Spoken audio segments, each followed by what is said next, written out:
Clash of Clans Podcast, Episode 2 of Boaz Presents.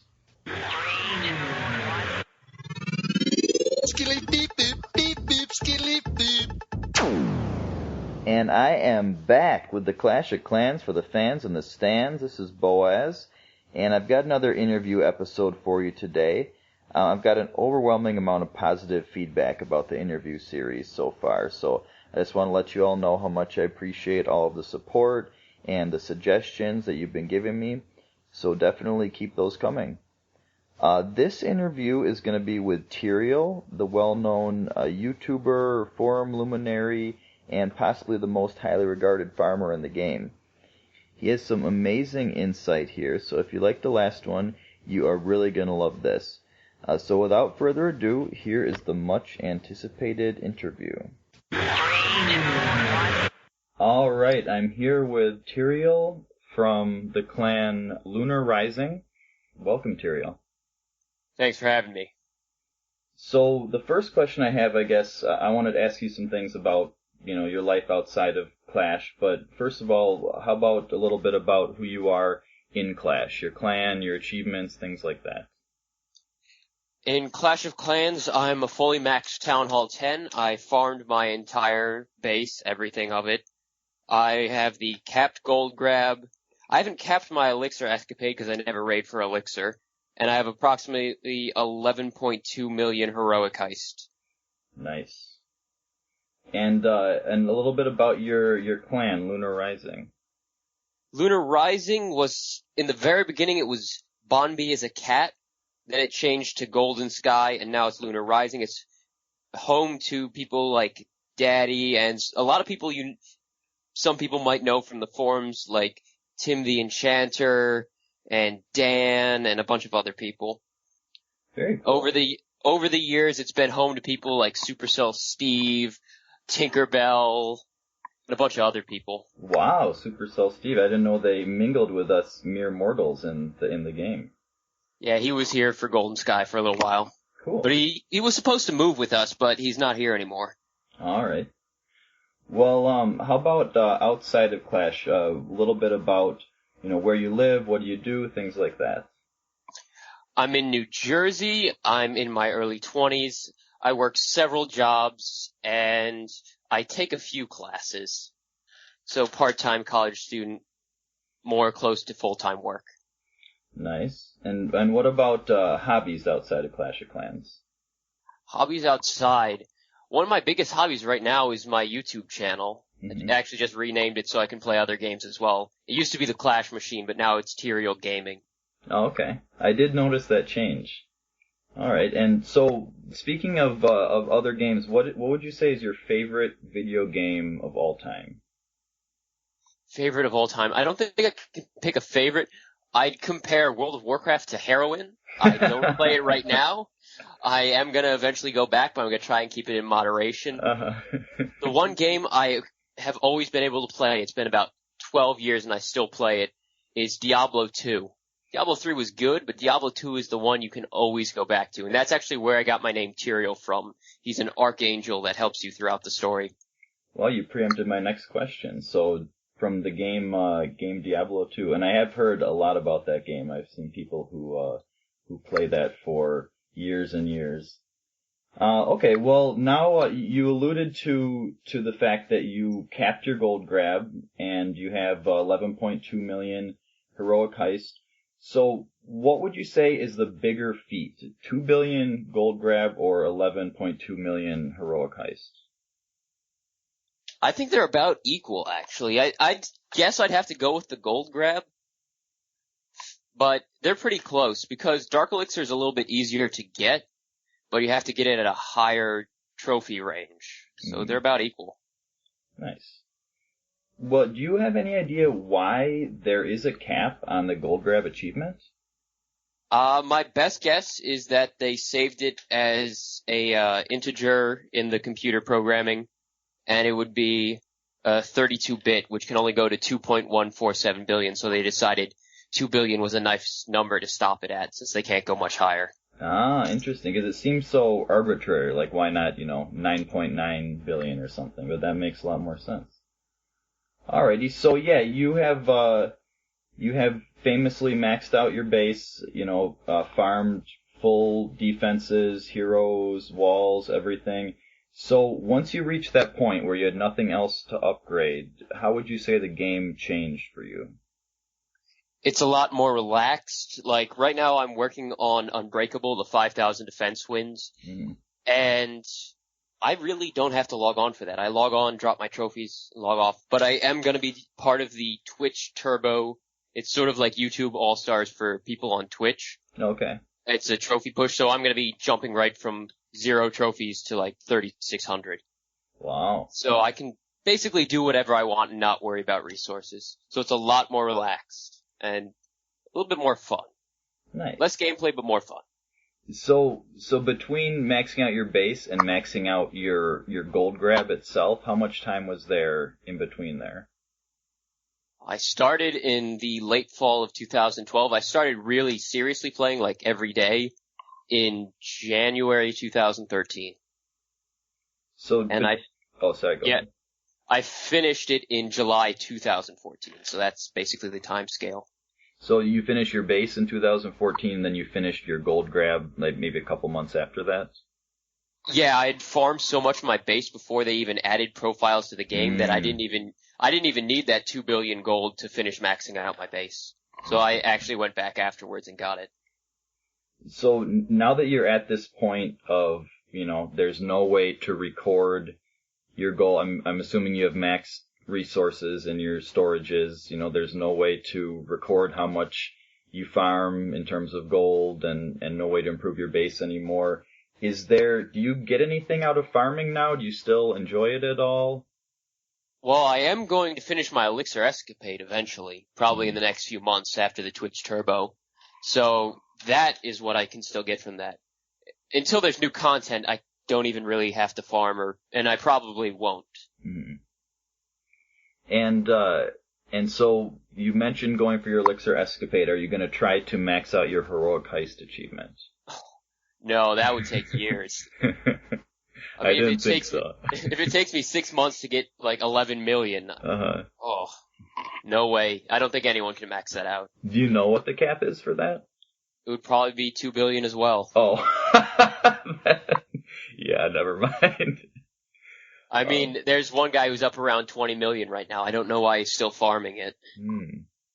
Wow. Maybe he wants practice in case they come out with level 200 heroes or something eventually. Too bad he can't go and get all that he wasted on full storages. Exactly. Doesn't have a secret bank account or something he can stash it in. Well, so you mentioned Twitch a couple times. For our listeners who don't know the difference, what's the difference between YouTube and Twitch? Twitch is live streaming, so while you're watching it, they're actually playing what you're seeing. There's about a 30-second time delay. That's mostly for games like first-person shooters, so they can't watch where you are. Oh, okay. If they're playing as well. But you're actually able to interact with the person. So it's like you're there while they're making the YouTube video, and you can talk to them, and they'll respond to you, and you get to see it as it happens. Nice. And everything's live. They can't edit anything out. So if they mess up, you get to see their mess up. Nice. So do you want to plug for our listeners that want to subscribe to you, what's your first of all your YouTube channel? My YouTube channel is Tyrael Gaming. All right, and then your Twitch channel?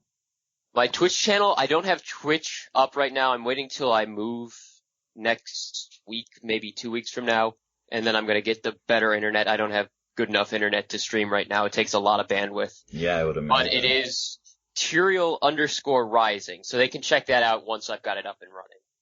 And you can follow Tyrael on Twitter at Tyrael_Rising as well, and I'm sure you'll be able to find out when he launches the Twitch channel from that. Yep. Well, so, now that you're at this point where your main account, there's nothing else to do except for, grind out that Elixir Escapade, do you have any alternate accounts? Do you find, enjoyment in farming and improving other bases? How does that work for you? I don't have a second account right now, and I don't think I'm going to make one, just because I'd want to get it as good as my first account. I wouldn't want to be anything less. And I really don't want to put in that time. you'd have to quit your jobs and lose all friends and things like that, so Yeah. probably wouldn't be worth it. Alrighty, well, so I guess the other question about maxing out and having nowhere else to go is, once you reach that point, the kind of end game, do you look forward to Town Hall 11, or do you kind of enjoy having, reached the pinnacle? How does that work for you? It's actually a little bit of both. Right now I want to enjoy it, but I do eventually want to see Town Hall 11. Probably not right now because I still have achievements I want to finish, but once I'm done with the achievements, there's nothing really else for me to do. I've been to the top 200 players and all that stuff, so after I finish my achievements, I'm just waiting for Town Hall 11. Nice. Do you think they'll ever change the cap and increase it over 2 billion gold grab? They'd have to reprogram the whole thing. They probably won't. It's a lot of time and effort to make just a graphical change almost. Mm-hmm. Yeah, it's not really worth it. And there's probably not too many people like you out there who have maxed out their gold grab, so it's probably not a big thing that people are clamoring for exactly. Out of the millions of Clash of Clans players, I believe less than 100 have maxed it out, or about 100. Nice. Well, congratulations on being among those very elite few then. All right, well, this next little section of the interview I call Your Thoughts On. So it's a few kind of controversial topics. And the first one is your thoughts on walls costing elixir with the new updates. I have mixed feelings on this. First off, I don't believe walls should cost elixir because they're defense, and defenses have always primarily been gold-based. But I do believe that players need a bit of a leg up on getting the walls. A lot of players get left behind. I think they should have improved the actual economy instead of changing what you spend on. Like, for example, they could have changed next to cost elixir. That wouldn't have depleted people's storages, but would have left them with millions of extra gold each week to upgrade walls. And it's the only thing on offense that costs gold. Everything else, after the change in spells, they used to cost gold, but now they cost elixir. It's the only thing that costs gold on offense is the next button, which makes very little sense at this point. That's a very good point. All right, well, the other thing is, I guess, for someone like me, I've been having, elixir just kind of disappear into the atmosphere whenever I max out the town hall, and for months and months I have maxed elixir storages. It doesn't go anywhere. But so it kind of feels like this, if they were going to do this, they should have done it a while ago, because it's kind of penalizing someone like you that has grinded so hard for gold, and, so many people have just seen elixir evaporate. Why do you think it took them so long to come out with this update? I honestly don't know why it took them so long. I can't answer that. I don't have any information on that. They just seem to have decided it all of a sudden. Well, so Supercell, if you're listening, shame on you. Should have done that a while ago. All right, well, so the next one here, your thoughts on iMod. iMod, I don't like it at all because, well, first of all, it's against the terms of service. Supercell has actually been finally banning some people for using it. Basically, it's got the auto searcher. I mean, I sit there and almost get carpal tunnel from pressing next by playing fair. So I get that problem from playing fair, and these people just press a button. But also, it's not really that good for that aspect of it because it doesn't settle. You can actually make a decent amount of gold per hour by settling slightly below what you want and using less troops. But it doesn't know that it can't do that. There's also the sandbox attack, which makes top players and top clan wars completely a joke. Your bombs don't matter, your traps, like your Tesla don't matter. People automatically know how to 2 or 3 star your base because they've just been practicing on you. Yeah, it's just completely, defeats the purpose of the game and learning it as you go. Yeah, and I definitely agree. And something you said is interesting. Would you say that how prevalent is iMod among the top war clans in terms of sandboxing? I don't want to speak on that. I have seen some funny stuff, but I am also a guest in some of their clans, so I don't want to speak out or say any names. But it is used there. There is also ghosting in all of the top war clans. I've seen all the replays. And so it seems like, I thought for a while that they had fixed the ghosting issue with that patch that cut your connection, as soon as people switched to airplane mode. But I was talking to Rejuven, the leader of Reddit Troopers, and he said that ghosting is definitely still alive and well, and they can tell because, certain people, when they're attacking, they'll just, on the very first attack, avoid the bombs, know where the Teslas are, things like that. So do you know why some people can still ghost and others can't? Ghosting still exists because the change that Supercell made was now it checks every 30 seconds if you're connected. So if they come in on that first second, they get a full 30 seconds to check for your bombs and your Tesla. Oh, okay. Well, all you listeners, don't do that. Not cool. All right, so the next thing is your thoughts on the system of the top trophy players where they attack their own clanmates, their own alternate accounts, things like that, just to stay at the top. If they get a 1-star victory, I'm okay with it because they're your friends. I can understand it. I've seen people I know in matchmaking and stopped at 1 star. But if you give them a 40% because you only lose 1 trophy for giving them 40%, no. They shouldn't get free wins on defense, just less of a loss. Definitely. So it really depends on it.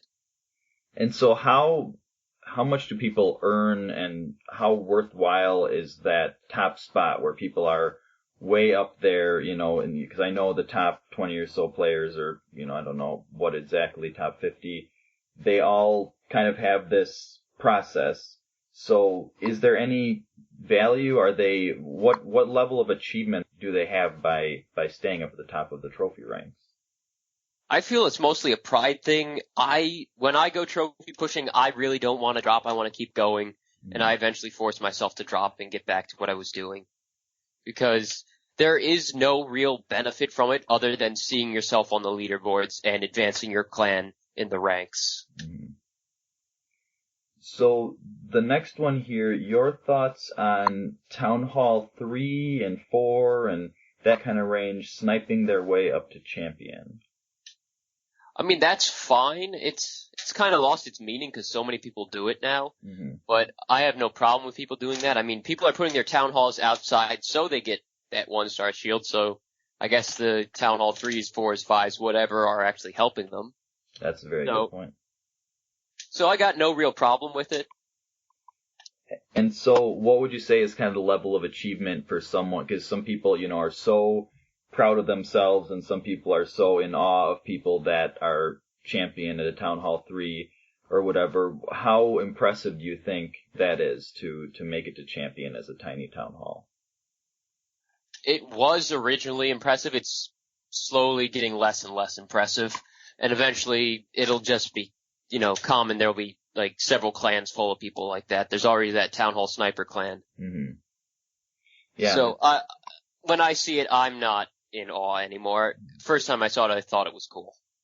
Yeah, the first time I saw it, I was, wow, how did they do that? And when I realized it's just sitting there for days on end, just hitting next over and over and over, it almost feels like a perversion of the game or something for me. Like they're not even playing Clash of Clans anymore. They're just playing, Town Hall Snipey time. Yeah. So, it's, but, if they enjoy it, then go for it. Just seems a little boring to me, but to each their own. So you have recorded and watched a lot of attacks in your time. In your opinion, who is the best attacker in the game?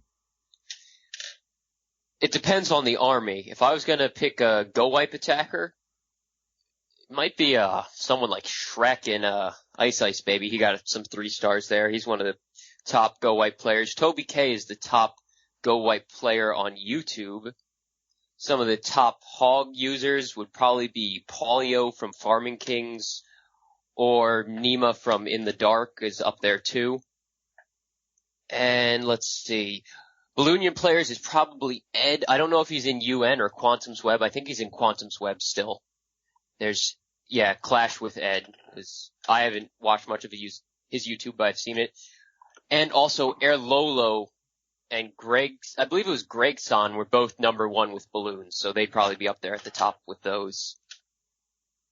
And Barch, I forget, I don't know if it was Howie or someone in the Dark was very good with Barch and got up to like top 200 with it. Oh.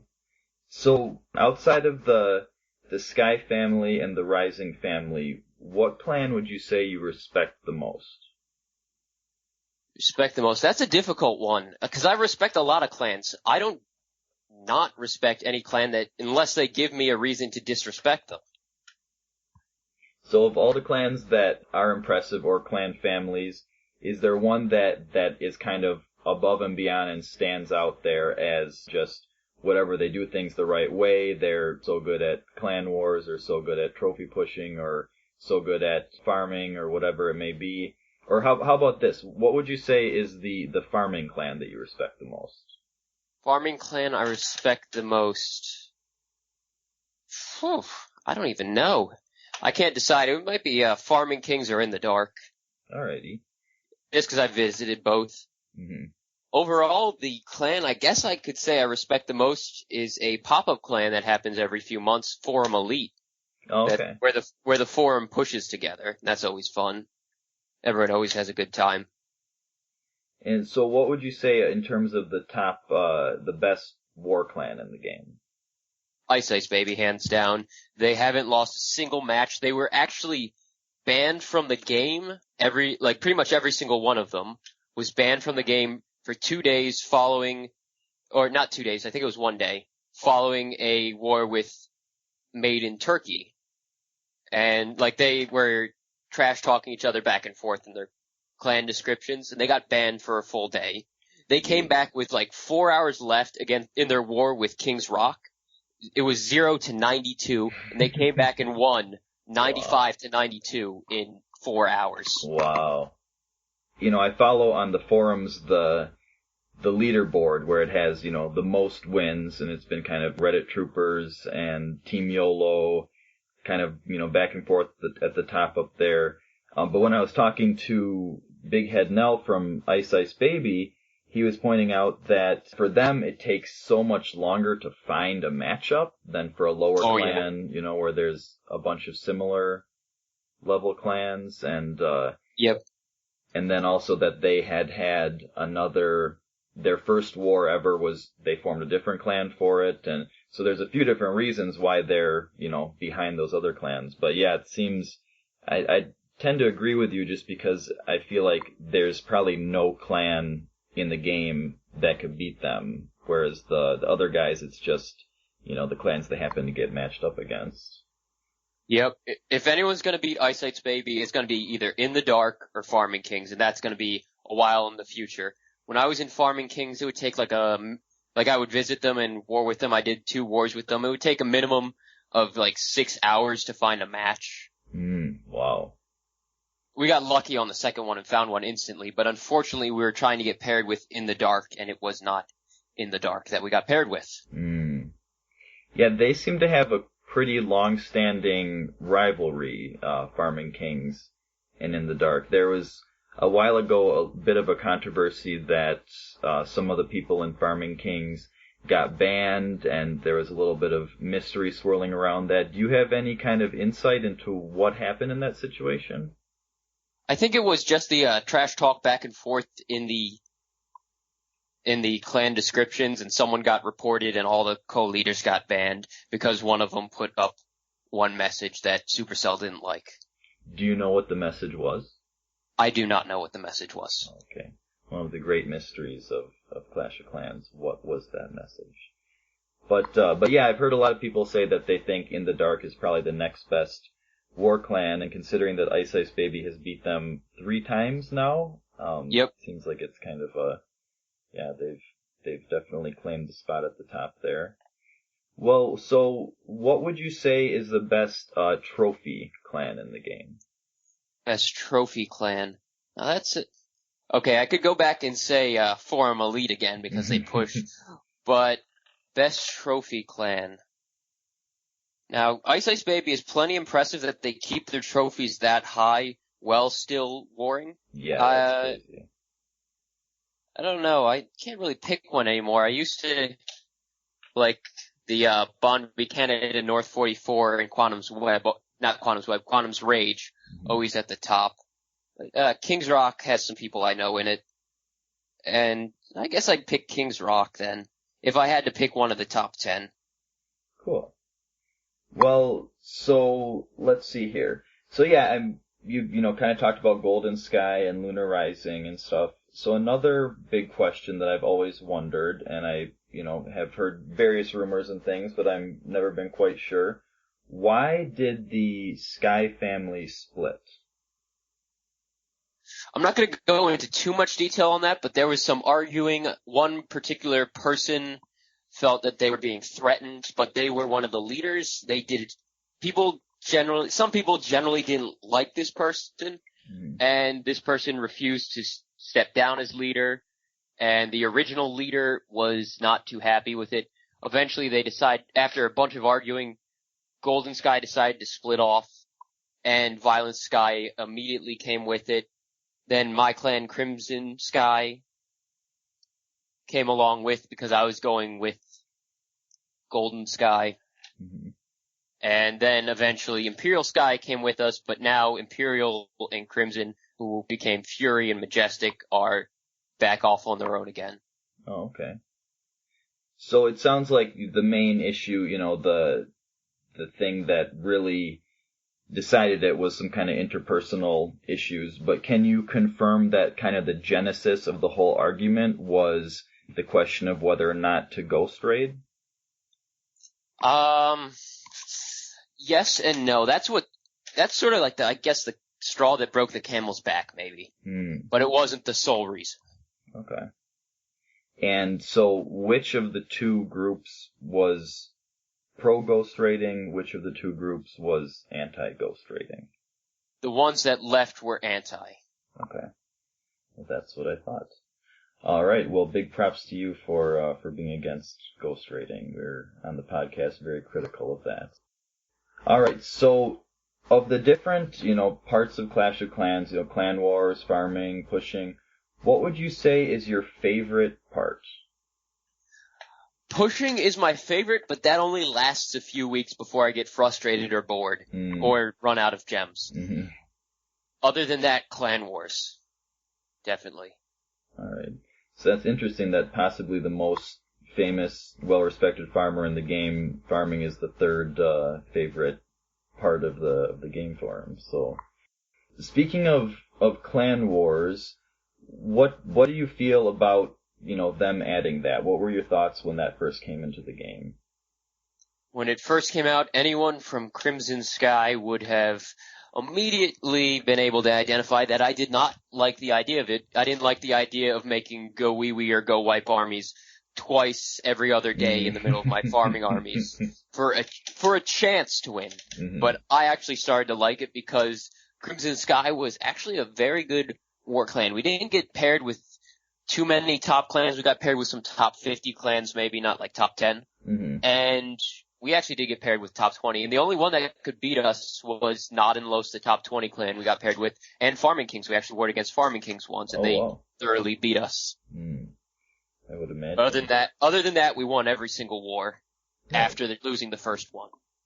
Wow, very cool. Yeah, that's the thing is some people, seem to be very critical of it, and some people seem to love it, and I've kind of realized over time that the deciding factor seems to be whether you win most of your wars or lose most of your wars. Because if you're losing, then it's a massive drain on your resources, but if you're winning, it ends up you kind of end up coming out ahead at least a little bit. And that's kind of how it is for my clan, the True Sons. We generally win pretty much all our wars. We're on a 15 win streak right now. And it's so demoralizing when you're losing because, all of those resources are just disappearing into thin air. Whereas if you're winning, it just kind of take it for granted. So how would you say that overall that ended up affecting your farming when Clan Wars started? It did interrupt it a little bit. I would cook my first army overnight or while I was working or in class. And then I'd usually find another time where I was offline for at least most of the time. The army would be training anyways. So it didn't interrupt it too much. I did have to plan my spells. I didn't want to boost the spell factory, so I'd have to start cooking my spells extra early. The army would take an hour and a half. The spells would take 3 hours. So I'd had to go an hour and a half farming without ever dropping any spells, no matter what.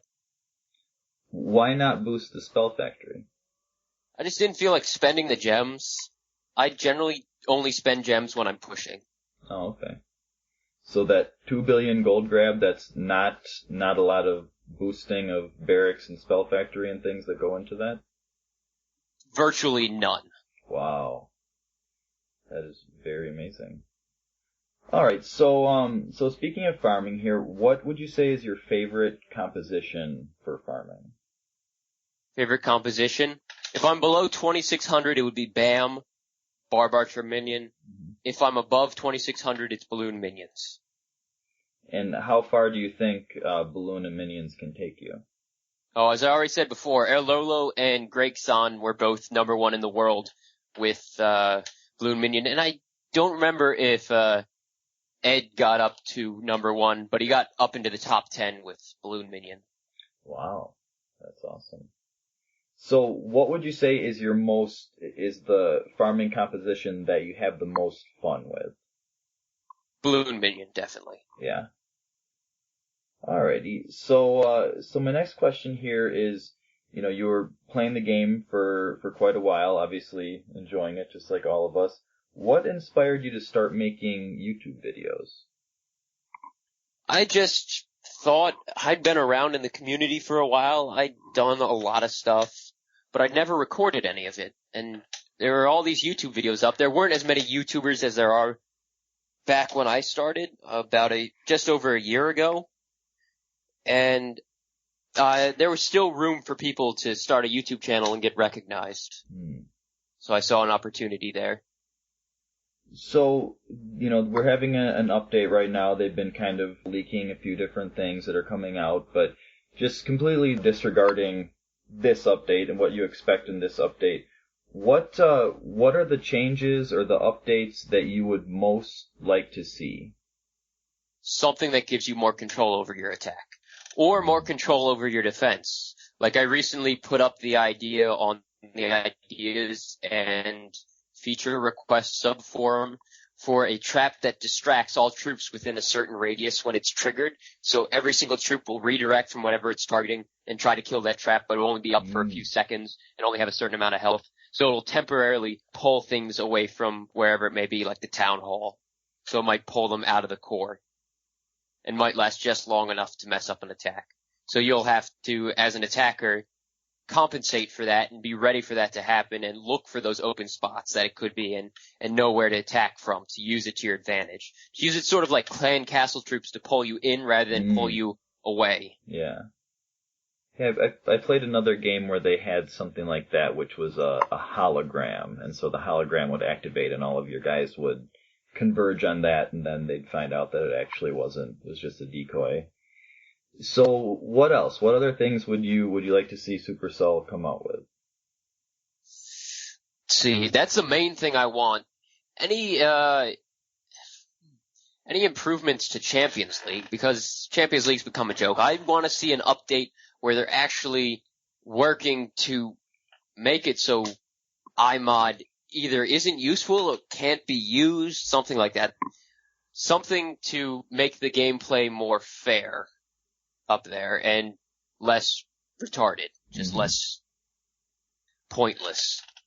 Yeah, and that's what I was kind of thinking about when I was saying, how impressive is it to be up there, because does seem kind of like a bit of a farce when you're up there and kind of doing the things that are so different than the gameplay that the rest of us do.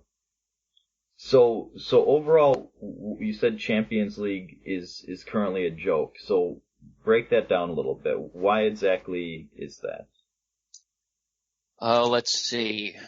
For starters, because of iMod, you can see those people who put their town halls outside while they're online. And they take all their important defenses and heroes and all that and put it outside. So if anyone visits their base to use the sandbox mode, they can't get an accurate attack.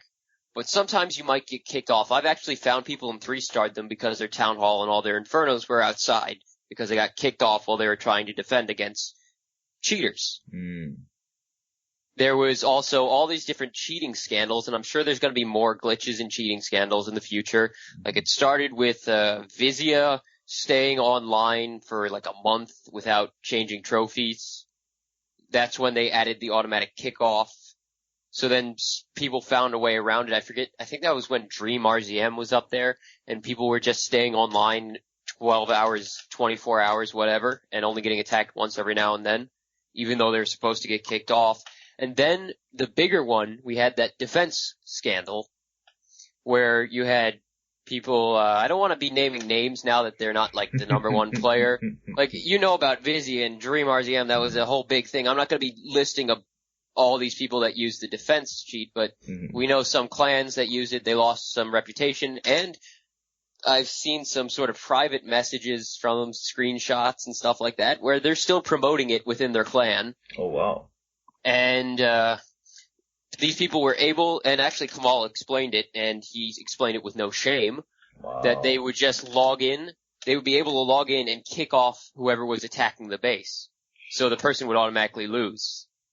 So people were just unable to attack. They were afraid to attack, because as soon as they saw a good base come up, a top 200 player that was actually worth attacking for them because everyone else is worth one trophy, they would be like, there's like a 50-50 shot that I'm going to lose 30 trophies if I try attacking this guy.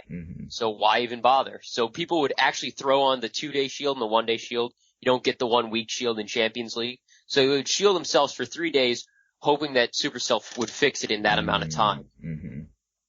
And there's going to be more stuff like that. I know it's going to happen. Someone's going to find a glitch somewhere. Some hack's going to come out or something. So that whole controversy, that scandal with the defense, automatic defensive wins, what do you think that the punishments that were levied out by Supercell, do you think those kind of fit the crime? No. Unless they came to Supercell like this one guy, his name was Darko. He came out to Supercell and said, hey, I don't want to be doing this, but my clan's making me do it. And he told them how they were doing it. Wow. So these people, don't ban him. But if this person, like Kamal, since he's so famous, I'm just going to use his name. Yeah. Like someone's going to mention this to him and he's going to get all pissed. I do not care. Don't bother contact me. I do not care. Good disclaimer. So he was completely proud of doing this, permanently banned them and all of their accounts.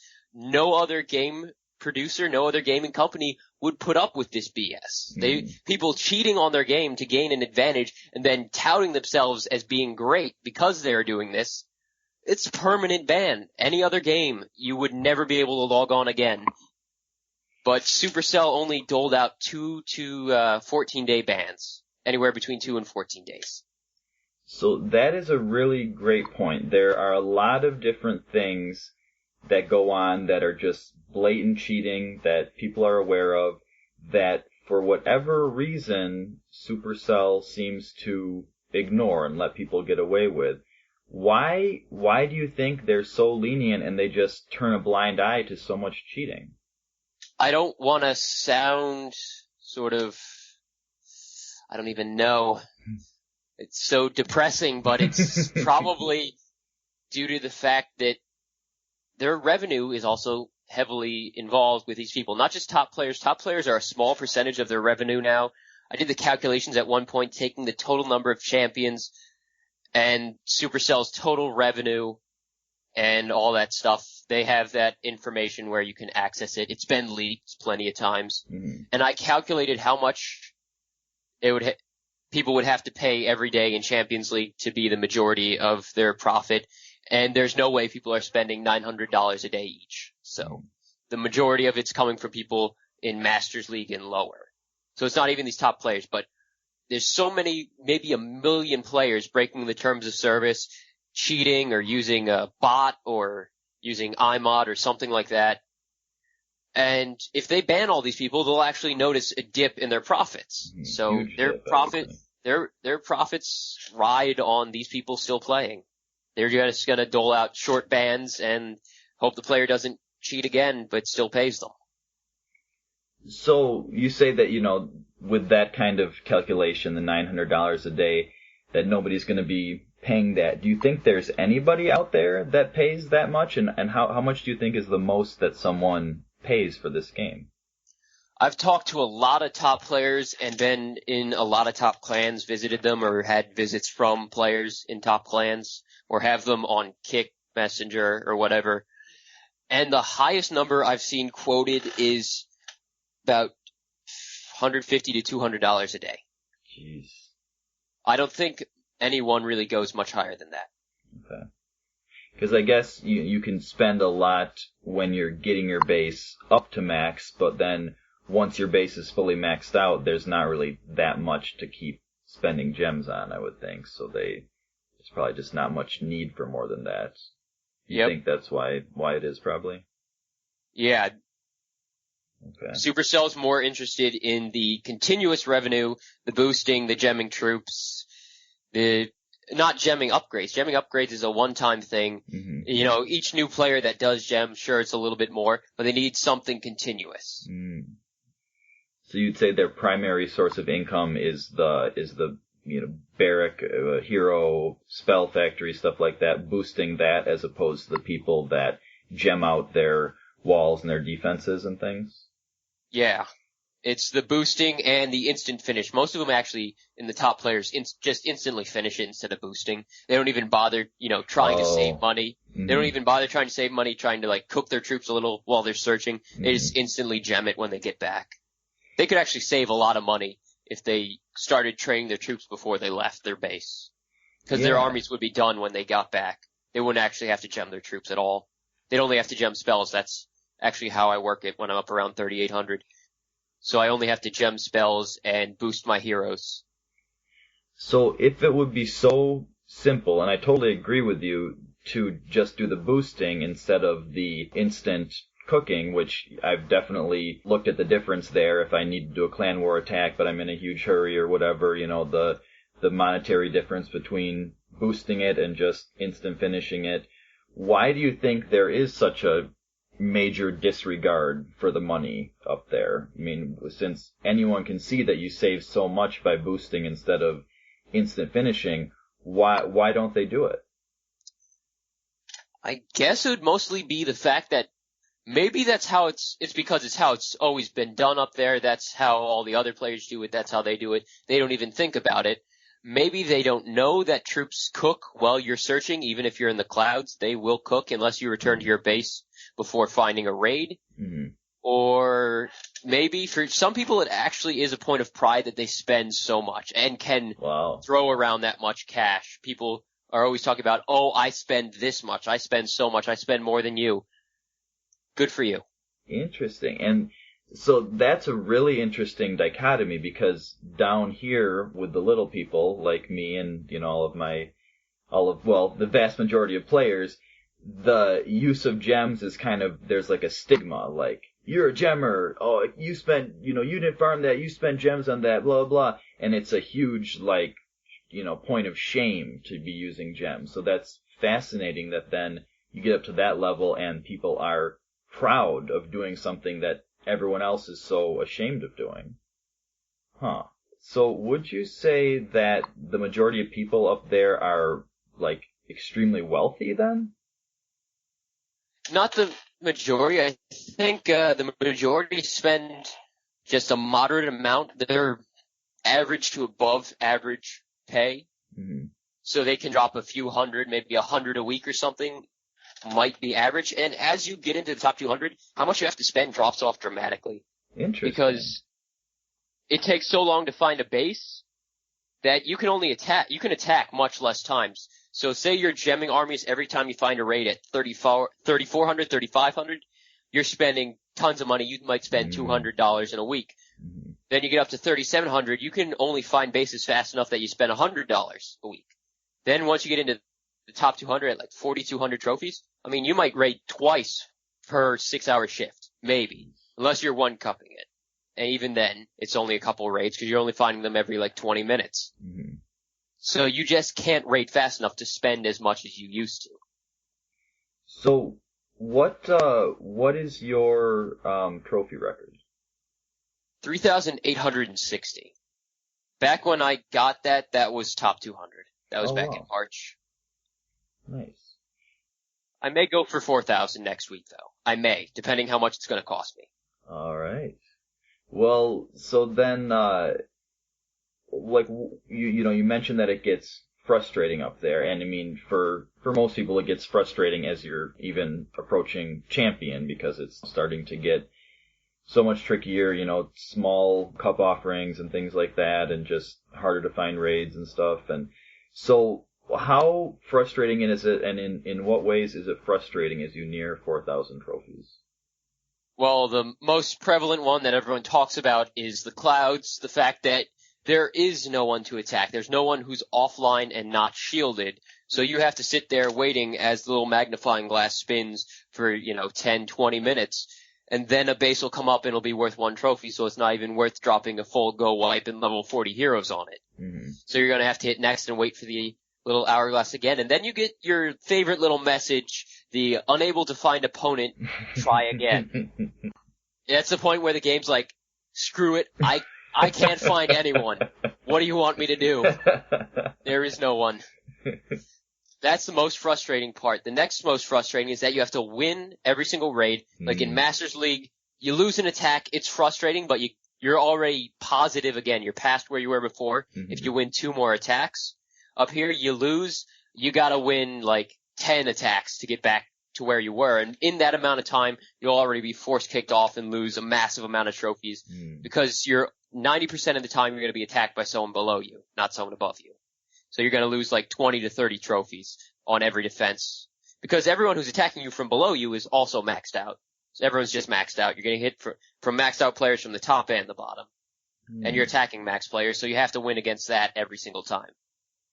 So obviously there's a lot of pressure when the clouds part and you finally find, a decent cup offering and it's a max base and you have your army ready. Would you say there's more pressure in that raid or more pressure in a close clan war raid?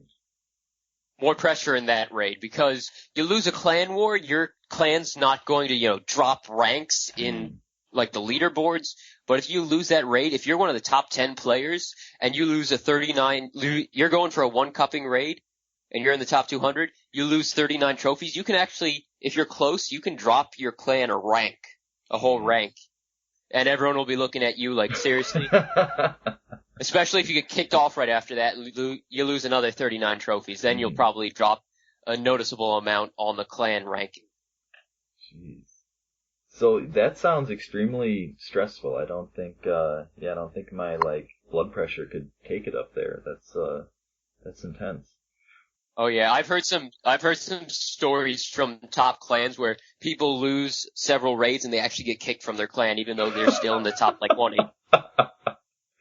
Jeez, that is talk about pressure. That's pretty cutthroat up there.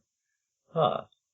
Well, going back to something we were just talking about where so many people, they accuse each other of gemming and, basically insinuating that if you use gems, you're not earning it, you're not as good of a player as if you're doing it by the honest way or whatever, the harder way, not the path of least resistance. Why would you say people up there are proud and brag about the amount of money that they use? I guess since people have been saying, oh, you didn't earn it, some people actually seem to thrive on making the lower players angry, making them jealous. They feel that it elevates themselves if they're making other people angry. I guess if you don't have haters, you're not doing it right. Yep. I got plenty of those. All right, congratulations then, Tyrael. All right, so circling back around to another thing, you mentioned Kamal, who is still talking about using it, or there's clans that are talking about using this hack, and he's saying that he's still proud of it and things like that. So why do you think someone would be, is it a similar kind of situation why someone would be proud of using a hack to cheat the system like that? I guess it's the no shame mentality. Win by any means, I'm better than you kind of mentality. And if you're gonna have the no shame mentality, you kinda gotta own it. Mm-hmm. I don't know, I don't think he owned it too well when his video was him splicing in Oprah to make it look like he was being interviewed. He should have just come on with me. Yeah, seriously. Like, if I'm a jerk, I'm gonna own it. I'm just gonna own it by myself right up there in front of everyone. Well, I'll have to check out that video, actually. I have not seen that. That sounds interesting. So, the other thing that definitely caught my attention that you said is that there are people that are still using that hack? No, they're gonna find new ways to do something like that, but Supercell was successfully able to block that one particular one.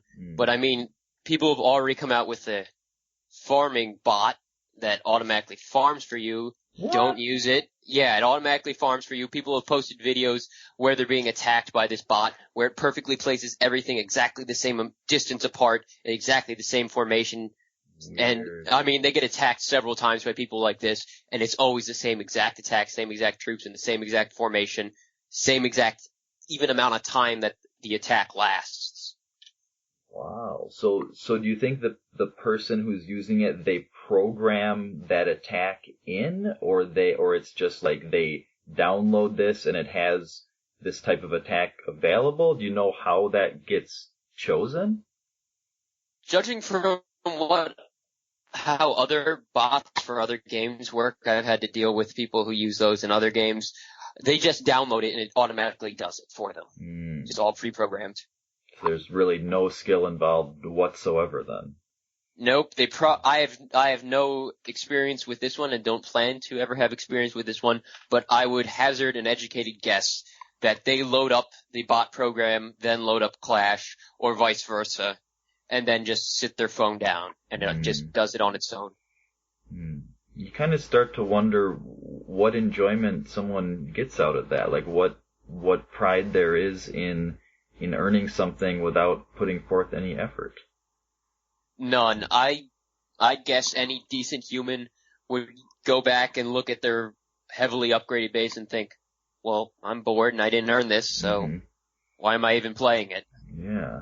They'll just get bored and leave the game.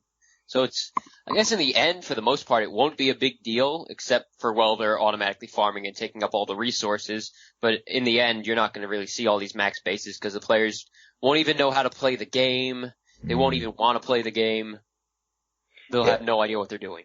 That's a good point, because I've talked about in the podcast how there's the most efficient ways of farming, and then there's clan war attacks, and they're so different. And so really, when you're farming, you're generally not improving your attacking skills. So this is like the epitome of that. Not only are you barching or something, you're actually not even touching the game at all. So if they get in a clan war, they're not going to have a clue what to do.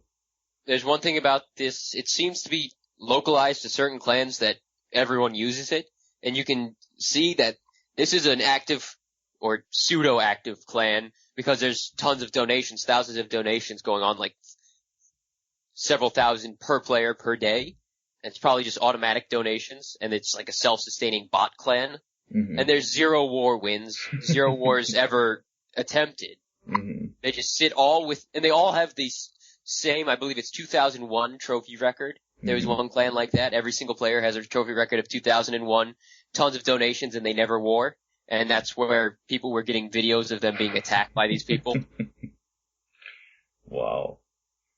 All right. Well, I've taken up a lot of your time here, and so I guess my last thing I wanted to get to is this current update here. So far, well, I asked you what you think of the Elixir for Walls thing. What do you think of the level 7 Barbarian and Archer being released right now?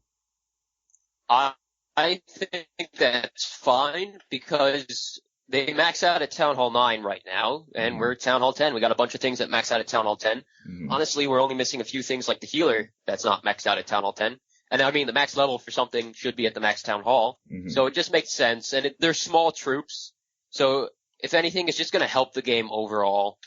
I mean, maybe a level 7 Barbarian will last a little longer while you're trying to lure out troops if you're a high trophy player using Go Wee Wee, Go Wipe. So they'll help you there. Mm-hmm. And for farmers, it will make Town Hall 10, which already suffers for loot, it'll make it easier to farm because your troops are going to be stronger. You're going to be using Barch or Bam, probably. Mm. So why do you think they would jump straight to level 7 Arch and Barb and skip over things like level 3 Witch? Maybe they do that in the future. I don't know. They probably will do that. They'll have to figure a way to balance it because they don't want to have it like when Witches first came out and all you had to do was drop one golem, then 20 Witches and let it go. Mm-hmm. And you automatically 3-star everybody. Mm-hmm. So the Witch is a tough one to balance because of how many skeletons are spawned. But I definitely foresee level 3 Witch eventually. Probably maybe even this year. Alrighty. So we've had a couple sneak peeks so far. Do you have any predictions for the rest of this update? New Dark Troop. I mean, Steve hinted at it. We're way, way overdue. The Witch came out very long ago. Mm-hmm. We're way overdue for a new Dark Troop. So I'm gonna hazard a guess that we're gonna get a Dark Troop as one of our probably 5 sneak peeks. It's usually 5 sneak peeks. Mm-hmm. I hope it's not Town Hall 11. Maybe they're prepping with this wall update to get people caught up so they can release Town Hall 11 in the next update. Mm. Hopefully I'm done my firefighter achievement by then, my Inferno kills, because that's my next goal. How many achievements do you have left? After the Unbreakable, I'm going to be done on Wednesday, and the Inferno achievement after that, which is going to take a while, I just have the Clan War achievements for the stars and the loot, which is going to take a very long time. You need 1,000 stars to get the final Clan War star achievement. Mm.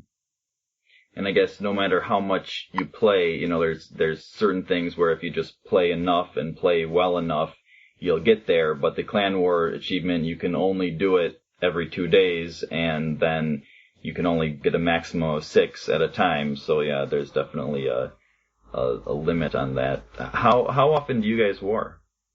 In Lunar Rising, we only war like once a week, so I'm not going to be able to get it here. Mm. I may have to sort of loan myself out to other clans to war with them. Maybe I could do that sort of once I have Twitch up. Maybe I could go out warring with subscribers. Mm-hmm. Well, it would be subscribers to my Twitch channel because Twitch subscribers are paid subscribers. Mm-hmm. So really? Probably war with them. Yeah, you can follow on Twitch. Following is free. It's the same as subscribing on YouTube. You get notifications whenever they're streaming and all that stuff. But there's a subscribe and donate button once you get partnered with Twitch. That's a few months in usually to a stream where you get partnered. And the subscribe is usually $4.99 a month. Half of that money goes to Twitch, half of that money goes to the streamer because streaming takes up hours of their time where they're just sitting in one place streaming for you. So it's sort of like you're supporting them and you also get perks. Like that would be one perk I'd probably offer, like a subscriber or maybe a donator, someone. If you donate to them, they get all the money. So if you're looking to support me at some point, if anyone listening, when they watch my Twitch channel, whenever I get partnered, once I get my Twitch running, go with the donate button before the sub button. Mm. I get all of the money. Twitch doesn't get to put their hand in my pocket. Well, but that would be like one of the perks, and they also get special emoticons, and you can have like special stuff they can buy on your channel and stuff like that. Oh, okay. So they get perks for paying a tiny amount, like it was a couple cents a day. It was like a couple dozen cents a day. That's it. Like 16 cents or something like that. And when you compare it to, the cost of actual cable television and stuff, that's pretty tiny. So yeah, $5 a month to support someone on Twitch, and you're effectively paying their salary because they're sitting there in one spot for several hours, trying their best to entertain you. Yeah, that seems to be a huge difference between Twitch and YouTube, to me, is that if I record a YouTube video, then, it's up there forever, and anyone can watch, I only have to do it once, and people can watch it, however many times they want, whereas Twitch, you do it and then it's gone, which makes it seem so much less, like, less worth your time, but on the other hand, it's so much cooler experience for the people that are watching because they know that you're there right then and they can interact and so yeah, I could see where that would just be a much bigger time drain. And does it take better technology then to stream live than to record, I would imagine?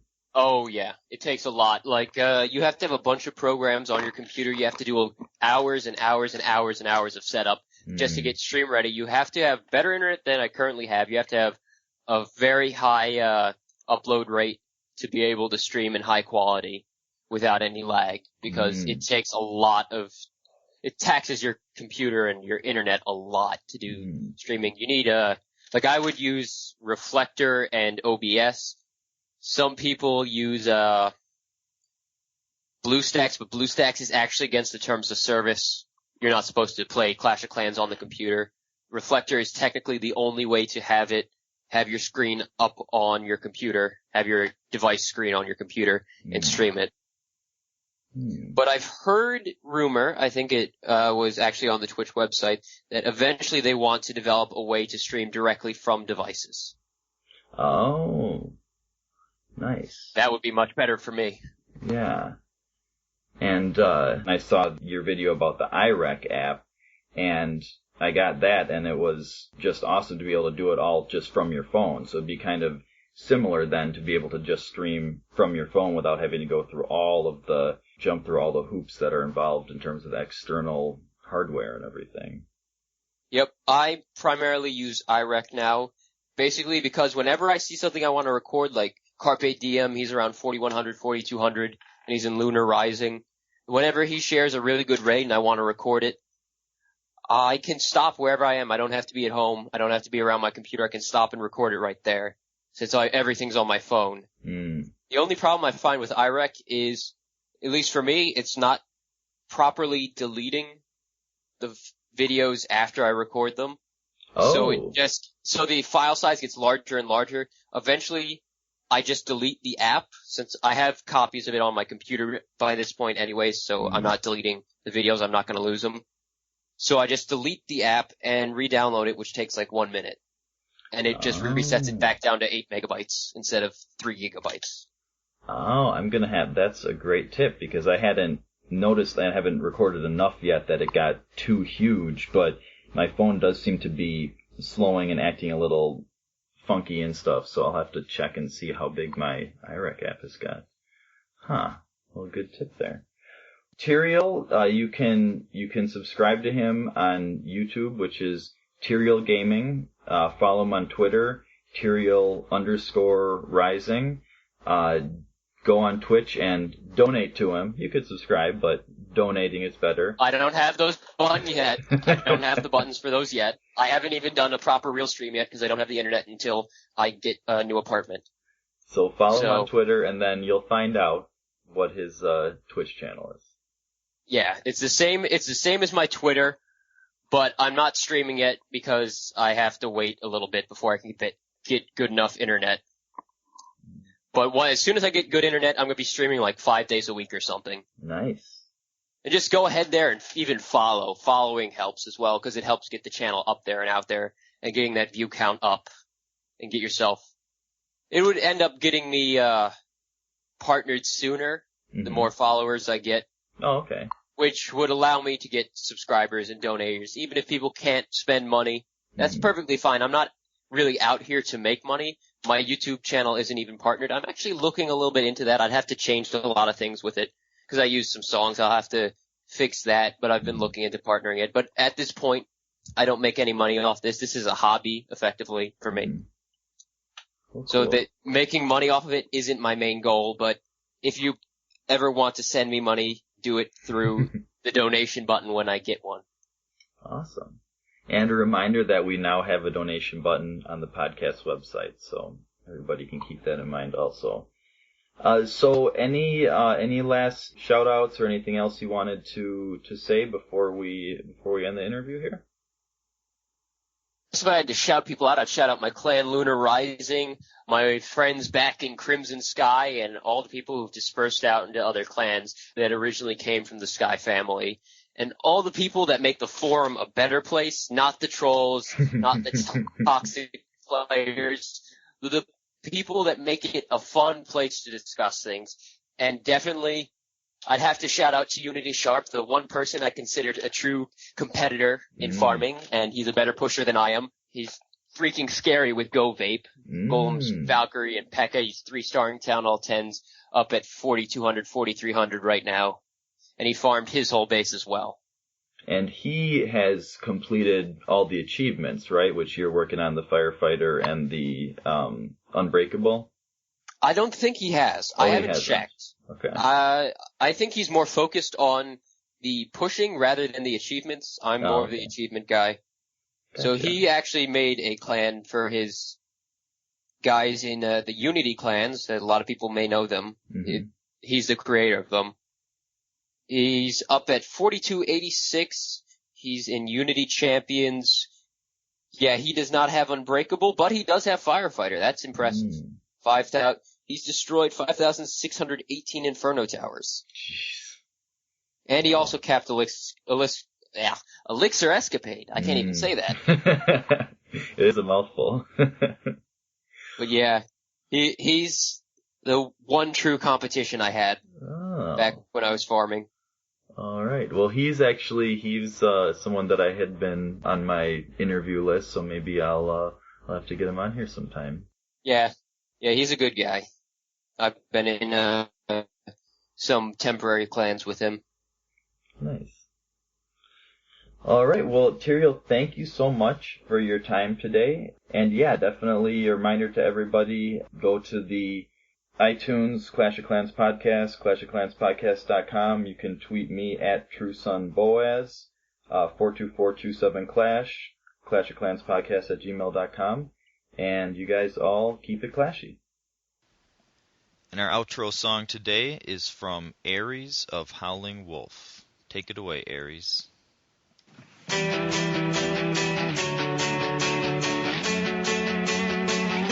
Introducing Clan Wars, Clan versus Clan Wars. Don't believe me? Ask my boy. That's right, we got Clan Wars. Clan Wars are finally here. You've been waiting a couple of years. Hope you got your troops maxed out. Hope you got your loot maxed out. All the time you were chasing cups. You should have been farming gem and stuff. Let's get your defense up. Get better at attack because it's gonna take a lot more than just sniping town halls. If you go against my clan, we're gonna freestyle all of y'all. Howling Wolf's the clan name. I'm Ares with few in numbers. But if you come against my clan, that Howling Wolf is gonna hunt it. Infernos on fire. Hill spells and hog riders. Go wee and go white. Got giants so healers take flight. Dragons and race spell. Fine flame burn just like hell. Oh well, sit back and listen. Clash of Clans got new edition. CLANWARS.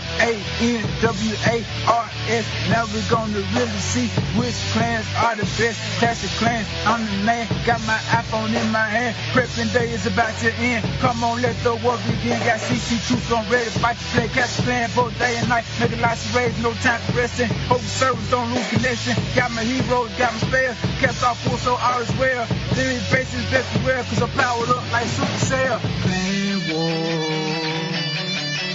Clan Wars. We got Clan Wars. We got Clan Wars.